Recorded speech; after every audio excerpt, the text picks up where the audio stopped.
This mob boss was known as the Teflon Don. Welcome to WatchMojo.com, and today we'll be learning more about the life of John Gotti.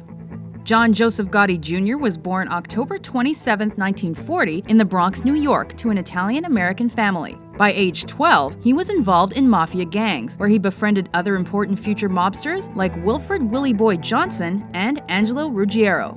Gotti was a school bully and dropped out at 16 to continue working for the Gambino crime family. When he started a family in the early 60s, he attempted to go straight, but was soon tempted by easy money. Gotti then became an important part of the Gambino hijacking team, but was arrested in 1968 for a robbery at New York's JFK Airport. When Gotti was paroled in 1972, he returned to the Gambinos at their headquarters in the Bergen Hunt and Fish Club. Gotti became gradually more powerful as high-ranking members went to jail. However, he had still not officially been inducted into the Mafia and was not yet a made man.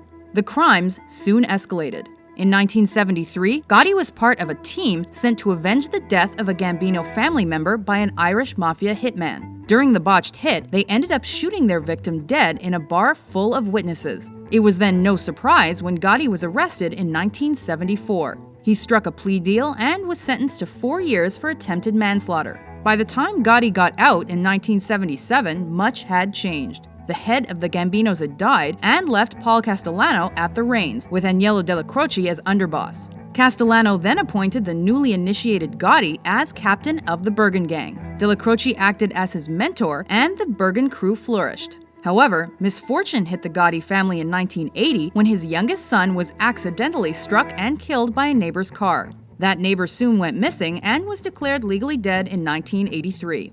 Another of Gotti's sons, John Gotti Jr., became involved with the mob in the early 80s. As his father's presence spread, the FBI became increasingly interested and soon put Gotti and the Bergen Club under surveillance.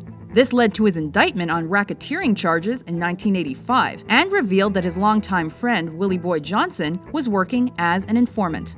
Meanwhile, other Bergen associates were charged with selling heroin, and to Gambino boss Castellano, this was unacceptable. He disciplined drug dealers with death. Gotti worried his boss would blame the misbehaviors of his underlings on him and sought help from Della Croce to resolve the situation. Unfortunately, Della Croce died of cancer soon after. Castellano refused to attend the funeral, which Gotti saw as an act of disrespect. 2 weeks later, Castellano and his underboss were executed at a Manhattan restaurant. Gotti then became head of the most powerful crime family in America.